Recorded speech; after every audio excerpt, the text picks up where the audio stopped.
Olympic champion, Kristin Armstrong.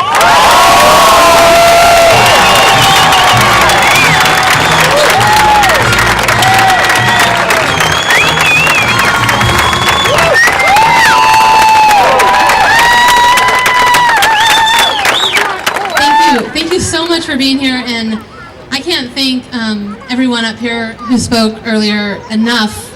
You know, it means so much to me, the proclamation, you know, the sign being updated so quickly, the President Nellis being here and Joe Vandal being here, Mayor Beater and the city being behind my mission, which is to help youth and allow every child in this city to play sports, to participate. So, yeah, you know, I have my Kappa sisters here that I haven't seen probably for, I'm a little bit nervous to say, but maybe 15 or, years? 20? Yeah, it's not my 20th anniversary yet. Anyway, it's been a while, and I see all these faces out here that I haven't seen for a while, and kids that come up to me and say, hey, you remember signing my helmet 2 months ago? And I'm like, of course I remember, you know?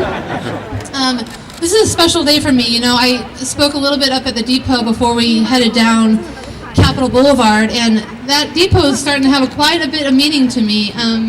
Joe and I got married there about 5 years ago, and then we called it, someone called it Collarbone Corner today. Oh, God. They said they're surprised there's not like a skull and crossbones on that corner.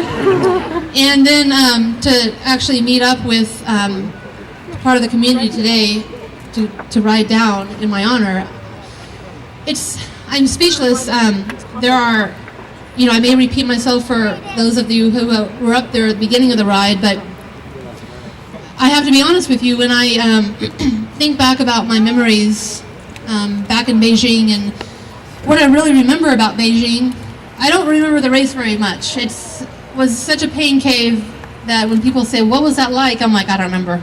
But I think it's best that you don't remember, because you're in such a tunnel vision and your endorphins are so high that you can't remember much. But I do remember the podium. I remember looking out in the grandstands at my family because of sacrifices that we all put into this back in Beijing. And I remember coming home to Boise in front of City Hall, and I remember the streets being closed down and the crowd just being enormous, welcoming me back to Boise. And I was speechless. We started the ride at the YMCA, and you know, they gave away 500 t-shirts in the first 500. I still see that some people still have them out here. Jim Everett right here is still supporting his. And they were out, and I'm like, 500 people, are you kidding me? They came to see me? I'm like, I'm just this normal person. And so when I was getting ready to head out to London, you know, I had some bad luck going in the road racer's torrential downpour, and you know, I couldn't believe the story. It was the same as Beijing. I was going into the most decisive moment of the race, going into the base of the climb, and I get crashed out. And it happened in Beijing as well, and it was torrential downpour. I couldn't see through my glasses. And I just got back up, and the same thing happened, and the first thing I thought of was, wow, is this happening again? And I got back up, and because of that experience in 2008, I was back up on my feet. That's what we do. We learn from our past experiences. We move forward. You know, I had 2 days to recover, and the media was all about, are you able to recover? Are you going to race on Wednesday? And the media loves the negativity. They love negative feedback. They love for me to say, no, I'm hurt, I'm injured, I'm out. They would just take it. And I'm like, you know, the media was like, oh, your elbow. And I look down, it's like the size of an egg. And I'm like, yeah. Well, how are you going to race on the time trial bike with that elbow? And I'm like, easy, I have 2 days. It's no problem. Let me figure it out. And, you know, I went to my hotel room, and I had 2 nights. I had 48 hours to recover, and I'm thinking my legs feel so bad because I worked so hard on that road race before I crashed for my teammates. And my legs were throbbing. I mean, I didn't think I was going to come out of it. And I had my doubts. So the day before we went out, and what happens is you get a pre-ride, and so there's a rolling enclosure on the roads, and all the competitors come out that are doing the time trial, and they get to pre-ride the course, and it's together. Well, the motorcycles are in front and behind us, and they start, and everyone takes off like it's a race, and I'm like, oh no, I'm still hurting really bad, and all my competitors are going like they're racing today. And I was off the back. I was like, I can't hardly pedal. I'm really hurting. So, I went back to the hotel that day, and part of my recovery procedure is I get massage. I take ice baths, and I do this thing. I put my legs in this thing called Normatec, and it puffs up really big, and it kind of helps flush the blood, and it's supposed to recover you. And I drink lots of, recovery drink. I drink chocolate milk, and I mean, you can even get that in England. It's crazy. But I'm thinking, and I kind of had my hip. I talked myself into believing that my hip was hurting. So I'm like, I need a chiropractor. So of course the team finds a chiropractor, and so this all starts off. I ride Tuesday at 9:30. I'm off my bike at 11:30. At noon, I have massage. At about 1 o'clock, I eat lunch. At about 1:30, I have chiropractor appointment. I come home. I get in the ice bath. I put those legs on, those space legs, and I'm like, I still hurt. So then I decided that I'm going to order some more ice to my hotel room. That gets delivered. I go out to eat. I sit in my hotel room because I don't feel like sitting at a restaurant because I am just beside myself because my legs hurt so bad.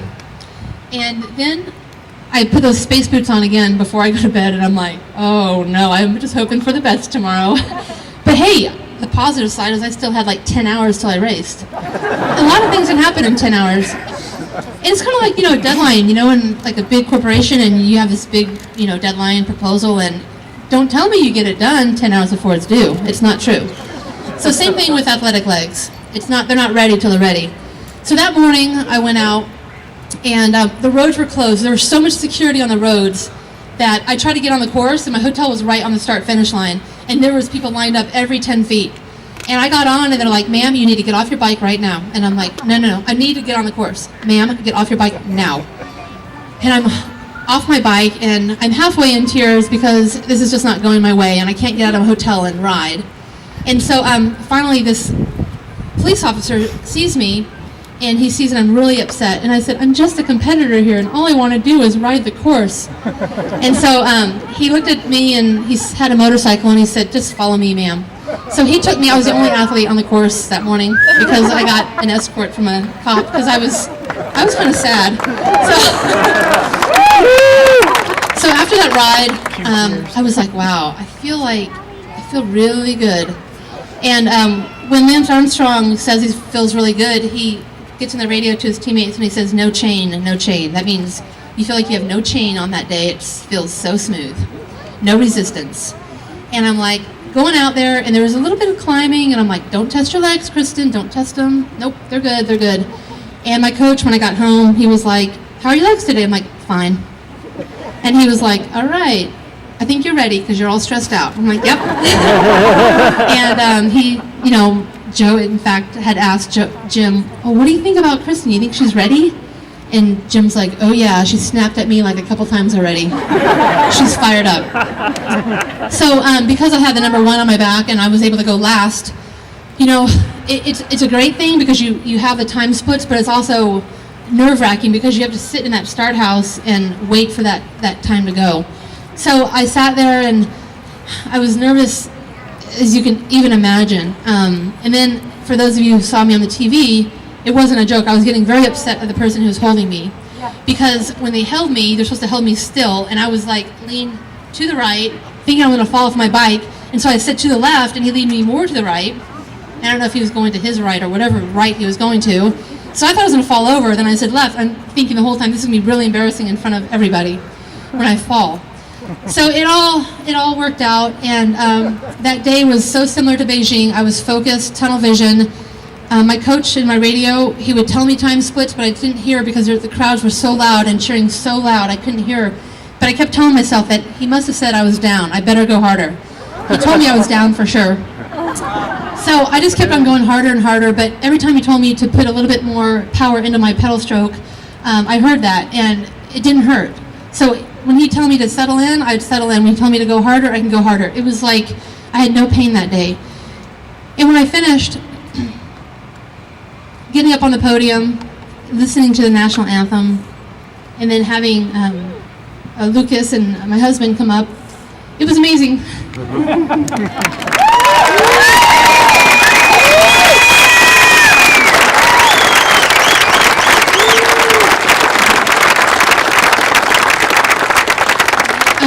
over 22 months ago, we had this vision, and my coach and my husband was like, well, what do you think about making a comeback? And, we thought about it, we talked about it, and I thought, well, why? Because I ended on top, and what's going to change in my life if I go back and do well, and if I go back and don't do well? It's a big risk, and I have a target on my back. And I said, well, I still love riding my bike, so what's that vision? And,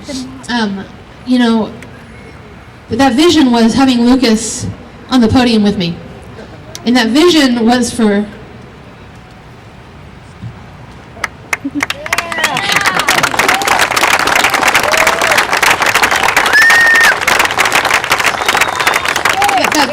every kid in this valley to see Lucas and her mom up there, and to have inspiration to go after whatever you dream of going after. And that's not only for the children, but it's also for the mothers that think once they have a child that they have to put everything aside, because you don't.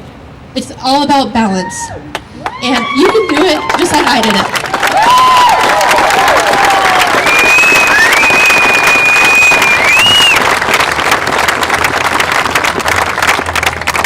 I think that after seeing this crowd today, one of my fears before I competed was, what would happen if I didn't get on that podium? How would I come home? And I know how I'd come home. I'd come home with all of you here, welcome me home. Whether I won or whether I was fifth, it wouldn't matter, I know